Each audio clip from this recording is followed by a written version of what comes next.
just realized that when I make these videos, I'm wearing like 3 different shirts of tank tops. It's been pretty warm out lately, and I try to keep cooler. I've been doing the Wim Hof method and trying to, keep my body temperature down, get used to that coldness. Walking outside again at night, I like it. It's just more peaceful for me, more calm. Just used to it from working in restaurants so long, but I've started driving for Lyft. Been doing that for about a month now. I'm sorry, a week. I've been doing that for about a week. It's been good. I enjoy the freedom. I still haven't really been doing a lot for my business, and I know I keep whining and complaining about that. It's interesting just to see how much my mind and my soul are fighting it when I know that's what I would like to do, and that's what I would like my next step to be. And my, I don't know what it is. It's like a fear inside of me just doesn't allow me to do it, and I don't, for some reason, have the willpower, the strength to overcome that. And so I don't know, I end up not really doing anything. I've been, working on myself, building myself up. I've been listening to a lot of podcasts, audiobooks, trying to go inwards and work on myself, meditate more, continue to take those ice baths, and it's been helping a ton. I listen to Jocko Willink and Tim Ferriss podcasts where they're talking about, what your path is in life. You already know. They're talking about a book and kind of going over. I'm not even done with the podcast. It's 4 hours long. It's a long one. They're about 3 hours through. I'm about 3 hours through, but it's Musashi. He's a kind of a Ronin who from feudal era Japan, I think around the 1600s, that wrote the Book of Five Rings, and kind of a badass swordsman, but they're kind of relating that to his life and talking about the book. It's the Musashi, the book, kind of about his life, and a story and fable, is about 1,000 pages long. But they're talking about the path, and it's so interesting now. I really feel like I'm in that next step where I love that I have this control and freedom, which is interesting because in a lot of regards I don't. But I'm also, driving for Lyft now. I like, because when I was working in restaurants, I always try to work hard, and I know this sounds egotistical, but I always do work hard. When we would eat, I'd work for 9 hours straight and not take a break. I mean, I'd go to the bathroom or whatever, but you have, in a lot of restaurants, you have family, or they call it staff meal or family meal beforehand, and you eat, and a lot of people would eat and sit down and relax and eat and whatever, but I was like, eat as I'm working, and then, I was kind of working the whole time, and there's a lot of people there that would sit around and talk, and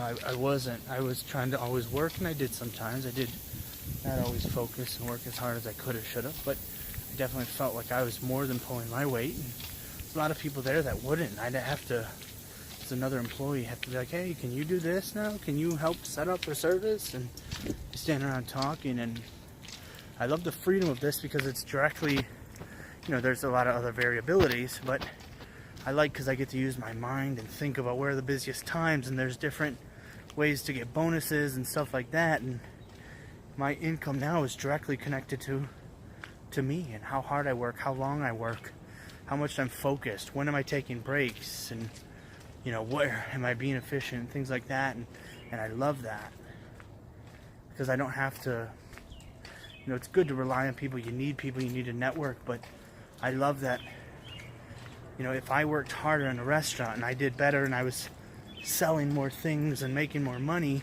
and working nonstop when other people were taking longer breaks and just talking and not fully pulling their weight, we all kind of shared equally. And it's different at different restaurants. They don't all pull the tips, but now it's on me, and I love that because I've been doing well. I've been making more money than I was serving. I made Not a ton. I'm not making a ton right now. Still working on my business, but I made about $1,000 last week, and I only drove 36 hours. You know, and there's some wear and tear on my vehicle, and now I'm gonna start renting a car through them. So this will be my first week. It'll be in a few days, so it'll be on a Thursday that I'm renting the car, so it's already part of the week has went by. But Thursday, Friday, Saturday, Sunday are when I drive the most, so that'll be a cool experience. And that way I don't, you know, that'll include insurance. I don't have to pay extra for insurance or you know, wear and tear, maintenance. Like, they do all the maintenance. You just pay for, you know, part of the car. If you drive like 105 rides, I think it's $209 a week. If you drive 105 rides, it's $19. And so that's pretty cool, you know. And then I just have to pay for gas.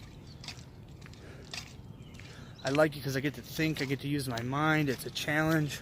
I get to talk to people, meet a lot of cool people. Some people are assholes, but surprisingly, for the most part, man, everyone has been really cool.